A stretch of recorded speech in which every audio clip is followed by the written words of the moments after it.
കാരക്കോടൻ പുഴയ്ക്ക് കുറുകെയുള്ള പഞ്ചായത്ത് അങ്ങാടി പാലം 2 ദിവസത്തിനകം തുറക്കുവാൻ MLAയുടെ നിർദ്ദേശം. പാലം ശനിയാഴ്ച ഭാഗികമായി തുറന്നുകൊടുക്കും. വഴിക്കടവ് പഞ്ചായത്ത് അങ്ങാടി മരുത റോഡിൽ കാരക്കോടൻ പുഴയ്ക്ക് കുറുകെയുള്ള പാലം 2 ദിവസത്തിനകം നിയന്ത്രണ വിധേയമായി ഭാഗികമായി തുറന്നുകൊടുക്കണമെന്ന് PV അൻവർ MLA നിർദ്ദേശം നൽകി. കഴിഞ്ഞ ദിവസത്തെ മഴയിൽ ഇവിടെയുണ്ടായിരുന്ന താൽക്കാലിക പാലം പുഴയിലെ മലവെള്ളപ്പാച്ചിലിൽ ഒലിച്ചുപോയിരുന്നു. ഇതോടെ ഇതുവഴിയുള്ള യാത്രക്കാർ ദുരിതത്തിലായി. പാലം പണി ഇഴഞ്ഞു നീങ്ങുകയാണെന്ന് ആരോപിച്ച് നാട്ടുകാരും ഓട്ടോ ടാക്സി ജീവനക്കാരും ചൊവ്വാഴ്ച സ്ഥലത്തെത്തി പ്രതിഷേധിച്ചിരുന്നു.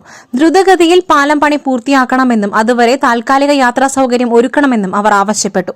യാത്രയ്ക്കായി താൽക്കാലിക സംവിധാനം ഒരുക്കാമെന്ന അധികൃതരുടെ ഉറപ്പിലാണ് പ്രതിഷേധക്കാർ ചൊവ്വാഴ്ച പിരിഞ്ഞുപോയത്. പാലത്തിന്റെ നിർമ്മാണ പുരോഗതി വിലയിരുത്തുവാൻ MLA ബുധനാഴ്ച ഉച്ചയോടെ സ്ഥലത്തെത്തി.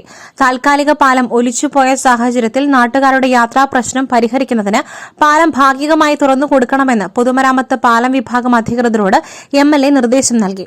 ശനിയാഴ്ചയ്ക്കുള്ളിൽ അപ്രോച്ച് റോഡ് ഭാഗത്ത് മണ്ണിട്ട് നികത്തി താൽക്കാലിക യാത്രാ സൌകര്യം ഒരുക്കുമെന്ന് അധികൃതർ പറഞ്ഞു. അടിയന്തരമായി പാലത്തിന്റെ പ്രവൃത്തി പൂർത്തീകരിക്കണമെന്ന് MLA ആവശ്യപ്പെടുകയും ചെയ്തു. കനത്ത മഴയിൽ തകർന്ന പൂവത്തിപ്പൊയിൽ ആനമറി റോഡ് ഭാഗവും MLA സന്ദർശിച്ചു. ജില്ലാ പഞ്ചായത്ത് അംഗം ഷൊറണ റോയ്, മറ്റ് രാഷ്ട്രീയ പാർട്ടി നേതാക്കൾ എന്നിവരും MLAയുടെ കൂടെ ഉണ്ടായിരുന്നു. SS Gold, Pure Gold.